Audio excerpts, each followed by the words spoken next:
The next person to speak is Rodrigo Pimenta, one of our organizers. He's been like rock star, so good. Him and David, this is like all their work. It's just, you're the best. That's all I can say. Appreciate it, Bridget. We couldn't do it without you either.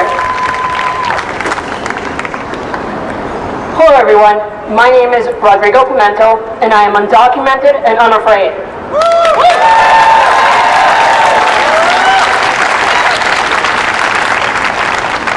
We are here because of a grave injustice happening in our nation every single day. This very evening, over 42,000 immigrants are in ICE custody. 11,000 children are in the custody of Health and Human Services.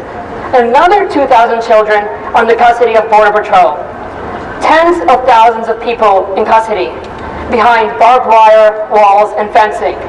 And for what? For the supposed crime of trying to survive, trying to flee violence, trying to provide for your family. That's why I'm here. In February of 1998, my parents immigrated to the United States so they could provide better for me. I'm here today at Lights for Liberty because no human being should be in a cage for trying to survive.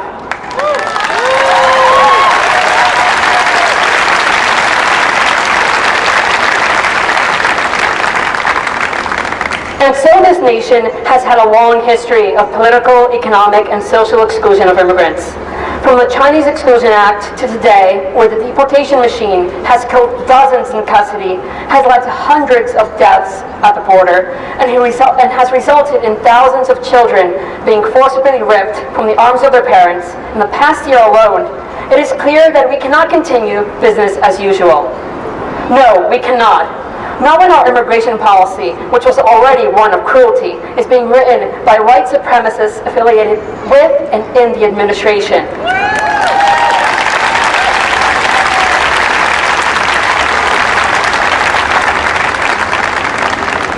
Today, the Trump administration is further eroding the legal rights of immigrants, attacking our asylum laws, and using the language of dehumanization to stoke fear and violence against migrants.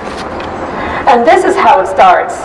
Whether it be mass removals, ethnic cleansing, or genocide, they are only possible when dehumanization occurs on a massive scale, by using propaganda, which, according to neuroscientist David Eagleman, plugs right into neural networks and dials down the degree that we care about other people.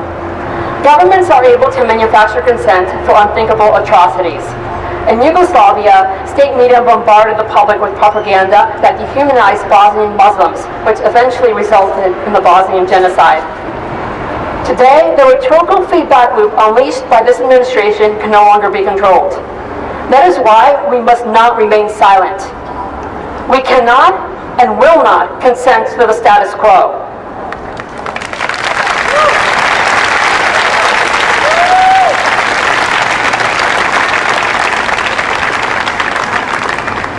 And if we act together, we can put an end to this injustice once and for all.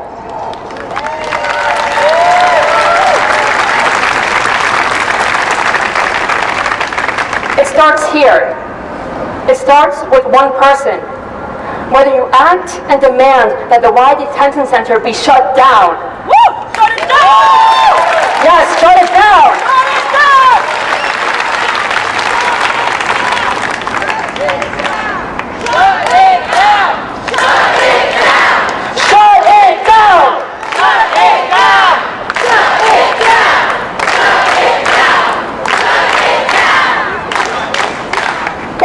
You assist frontline organizations doing the work, such as Amor here in Rhode Island, or ISIS on the border in Texas. Our work to resist here is merely the beginning, and we will not stop until every camp is closed.